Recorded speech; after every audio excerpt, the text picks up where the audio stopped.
ওদিকে সোনারপুরে পঞ্চায়েত সদস্য পঞ্চায়েত প্রধান উপপ্রধানকে রীতিমতো হুমকি দিচ্ছেন। দেখুন, হুমকি গালাগালি বাদ যায়নি কিছুই।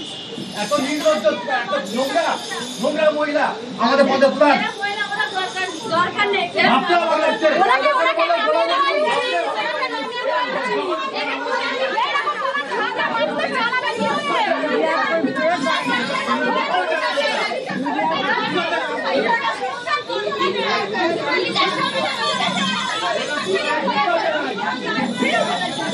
অর্পণ সরাসরি আমার সঙ্গে রয়েছেন। অর্পণ, কেন কেন এই এই জটিলতা, এই ঝগড়া মারামারি হুমকি, কেন?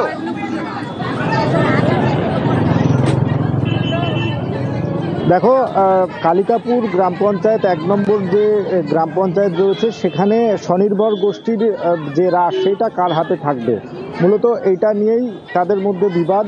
এবং প্রধান উপপ্রধান চাইছেন 12 বছর ধরে এই গ্রাম পঞ্চায়েতের যে স্বনির্ভর গোষ্ঠীগুলো রয়েছে তারা একটা যে তাদের বডি, সেই বডি এতদিন ধরে যে কাজ করে এসছে তার কোনো সঠিক বৈধভাবে তারা কাজ করছে না, এটা তাদের অভিযোগ। এবং সেই অভিযোগের ভিত্তিতে এই যে স্বনির্ভর গোষ্ঠীর মহিলারা রয়েছেন, যারা সভাপতি সহসভাপতি, তাদেরকে একটা ছাতার তলায় নিয়ে আসার চেষ্টা করা হচ্ছিল এবং যে বডি ছিল সেই বডি ভেঙে নতুন করে যে বডি তৈরি করার জন্য তিনি প্রস্তাব দিয়েছিলেন।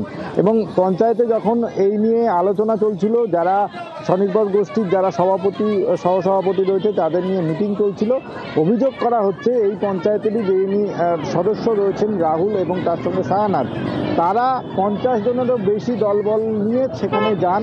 শুধু যাওয়া নয়, সেখানে গিয়ে মারতে যাওয়া হয়েছে, তাদেরকে অকথ্য ভাষায় গালিগালাজ করা হয়েছে এবং সদস্য নিজে বলছেন যে মারধর করার জন্য, তাকে টেনে হিচড়ে বের করে মারধর করার জন্য তিনি নির্দেশ দিচ্ছেন। এমনই একটা ভিডিও সোশ্যাল মিডিয়ায় সেটা ভাইরাল হয় এবং এই নিয়ে তার যেটা সাফাই, যে দীর্ঘদিন ধরে যেভাবে স্বনির্ভর গোষ্ঠীগুলো পরিচালনা করা হচ্ছিল সেটা নিয়ম মেনে হচ্ছিল না। যে নিয়মে টাকা তুলতে হয় সেই টাকা একজন 3 জনের নামে সই করে সেই টাকা তুলে দিচ্ছিলেন এবং যাতে স্বনির্ভর গোষ্ঠী যেভাবে চলে তাতে কোনো রকম না সমস্যা হয়, সেই কারণেই এই মিটিং নিয়ে তাদের নিয়ে একটা বৈঠকে বসেছিলেন।